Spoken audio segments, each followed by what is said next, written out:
A number of reasons for why we'd like to build models to predict stock movement. For example, we could apply this to building stock recommender systems, to detecting illegal insider trading, and even to mitigate vests and help people invest safely by telling them which kinds of stocks to buy. We'll be given some market data from Intrinio and news data from Thomson Reuters, and our goal will be to predict assigned confidence value that indicates how confident we are that the stock will increase.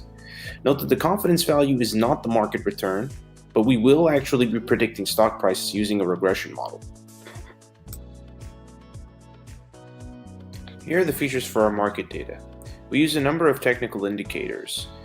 Note that the bottom two is just a rolling 7-day average of a particular stock price, and the EWMA is an exponentially weighted moving average for a particular stock. We have evidence that market indicators have been used successfully in regression and classification tasks involving price in the past.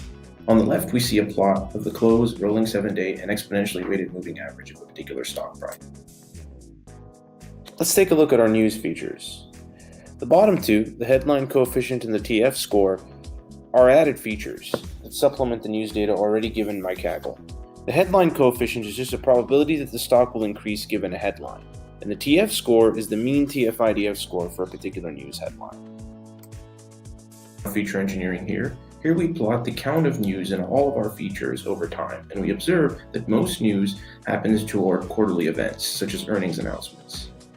Here, we plot the top 10,000 words across all headlines in our features. This gives us a sense of how our TF-IDF vectors might compare across different headlines. We do a few things to make our model a little bit more resilient to outliers.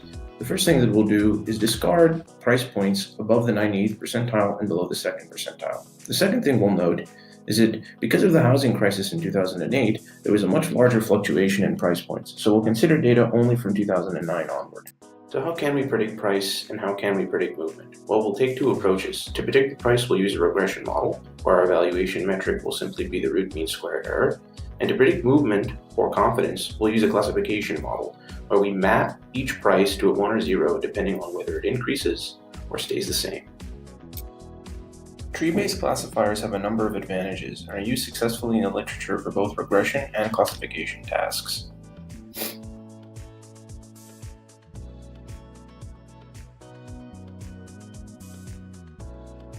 Here's how we'll train our model. We'll use 5-fold grid cross-validation in an 80-20 test train split. We'll use early stopping to prevent overfitting, so we'll stop when the number of training epochs reaches a point that does not improve the validation score. And finally, we'll train XGBoost and LightGBM models on both regression and classification tasks. The following are our regression results. We see that LightGBM outperforms XGBoost in terms of root mean square error on the market data. We can see that the LightGBM model finds a better fit for the market data than the XGBoost based on the two distributions. So we've predicted price. Now, in order to predict confidence, we turn it into a classification problem and use a LightGBM classifier. We use an ensemble of LightGBM classifiers to further improve validation accuracy, and we'll use a soft voting method to choose the best score among them. We find the best hyperparameters with 5-fold randomized cross-validation model. We achieve competitive results on our validation set, with a score of 75% using the accuracy metric on the right.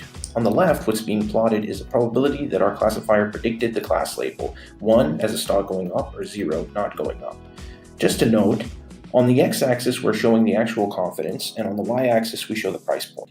We achieve competitive results on our validation set with a score of 75% using the accuracy metric on the right.